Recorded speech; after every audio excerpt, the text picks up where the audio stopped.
बच्चों नमस्कार। संस्कृति डिजिटल क्लासेस में आपका स्वागत है। आज हम पढ़ेंगे आपकी क्लास 6 की पाठ्य पुस्तक मल्हार का पाठ 9 मैया मैं नहीं माखन खायो। यह पाठ कवि सूरदास द्वारा रचित है। सूरदास ने इस पद में बाल कृष्ण की लीलाओं का मार्मिक चित्रण किया है। यह पद श्री कृष्ण द्वारा माखन चोरी करने व अपने आपको निर्दोष बताने से संबंधित है। जब श्री कृष्ण माखन खाते हुए पकड़े जाते हैं तो वे अपनी माता यशोदा को सफाई देने लगते हैं कि उन्होंने माखन नहीं खाया। कृष्ण के बाल सुलभ नटखट स्वभाव और मासूमियत को माता यशोदा अच्छे से समझती है। कविता में वात्सल्य रस का प्रयोग अत्यंत सुंदर तरीके से दिया गया है। कवि सूरदास हैं जिनका जन्म 1478 ईस्वी में हुआ माना जाता है। कहते हैं कि वे जन्म से ही नेत्रहीन थे।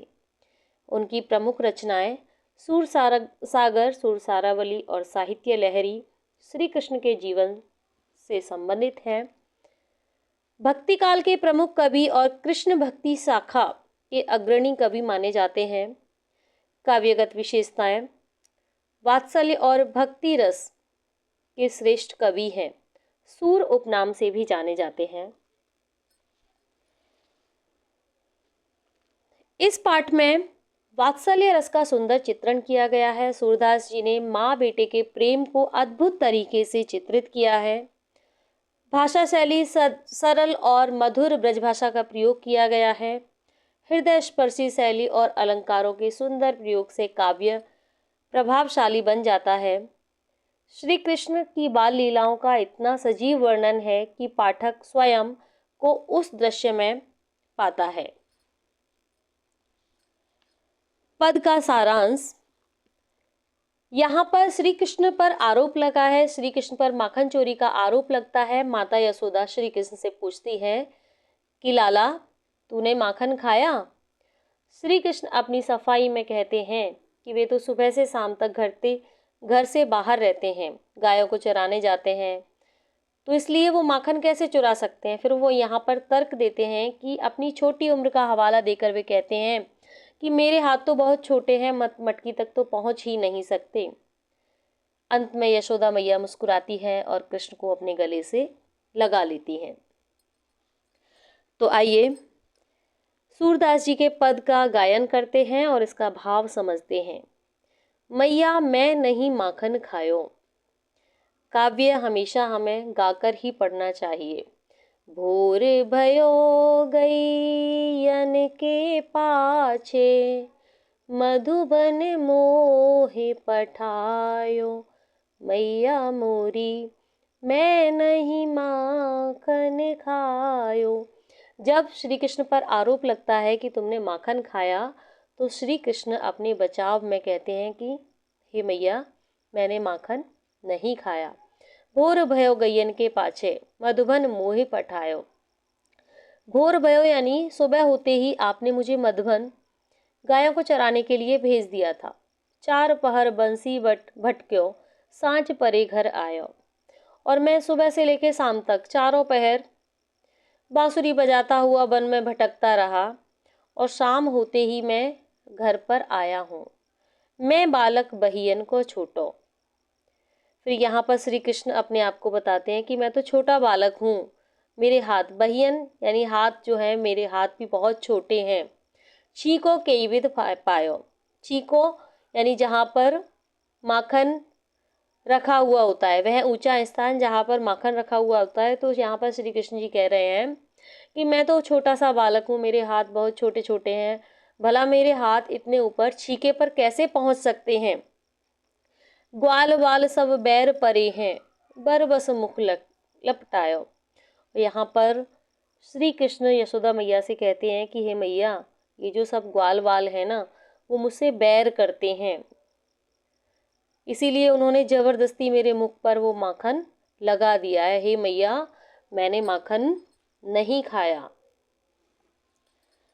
अगली पंक्तियों में श्री कृष्ण अपने छोटे होने का तर्क देते हैं और वो कहते हैं कि मैं बालक बहियन को छोटो। मैं तो मेरे हाथ तो बहुत छोटे छोटे हैं। और फिर वो अपना ग्वाल वालों पर दोषारोपण करते हैं कि ये सब ग्वाल वाल है ना, वो मेरे से बैर करते हैं, इन्होंने जबरदस्ती मेरे मुख पर माखन लपेट दिया है। श्री कृष्ण कहते हैं कि वे तो इतने छोटे हैं कि मटकी तक उनके हाथ पहुंच ही नहीं सकते, और फिर चतुराई से सारा दोष अपने साथियों पर डाल देते हैं जो उन पर झूठे आरोप लगा रहे हैं।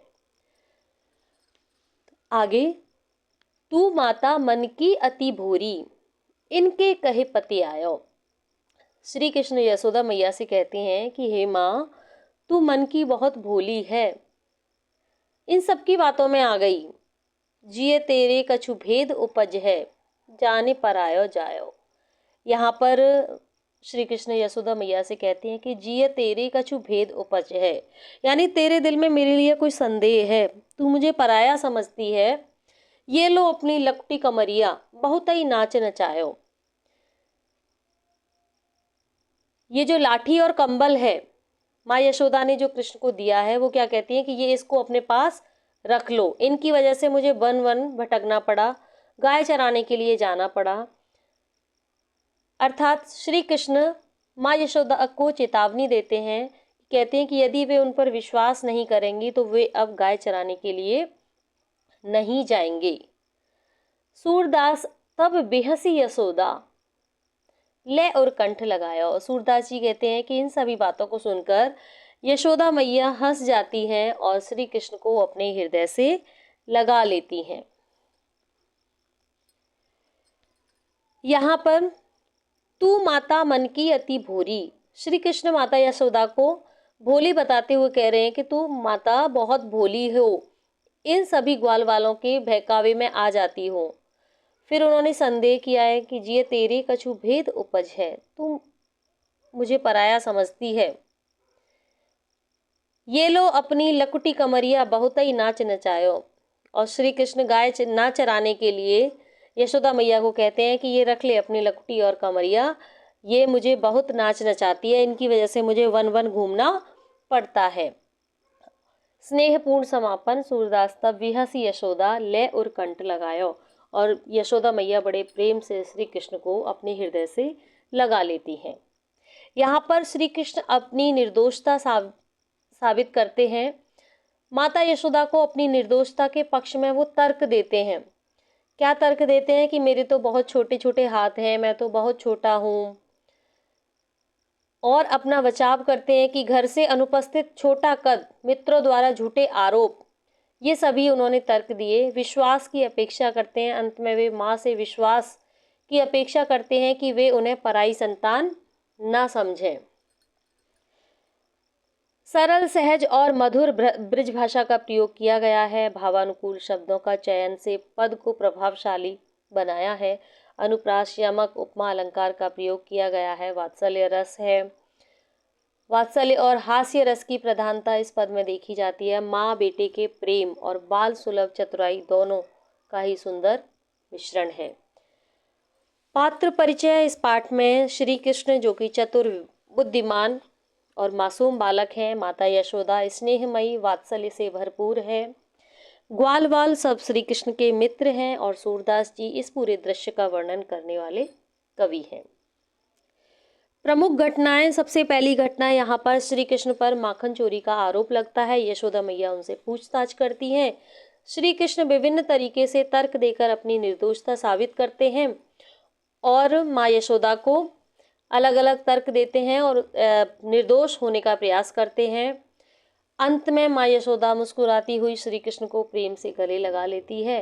कृष्ण अपने साथियों पर आरोप लगाते हैं कि वे उन पर झूठे इल्जाम लगा रहे हैं, उन्होंने जबरदस्ती उनके मुख पर माखन लपेटा था।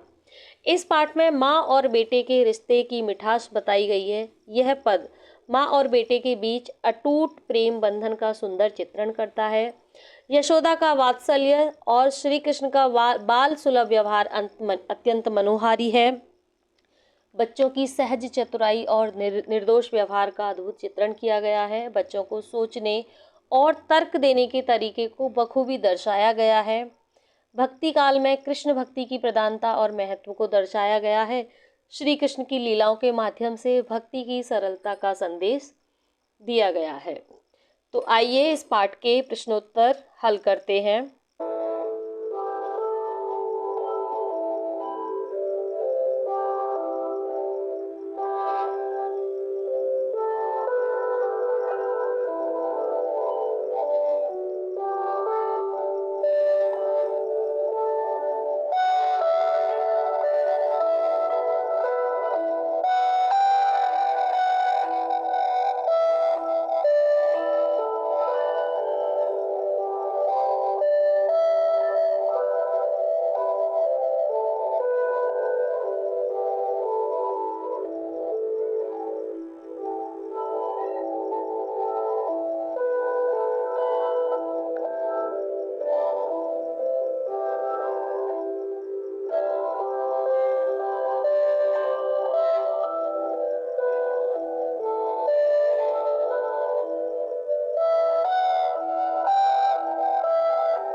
धन्यवाद बच्चों। चैनल को सब्सक्राइब करना बिल्कुल ना भूलें। Bye bye.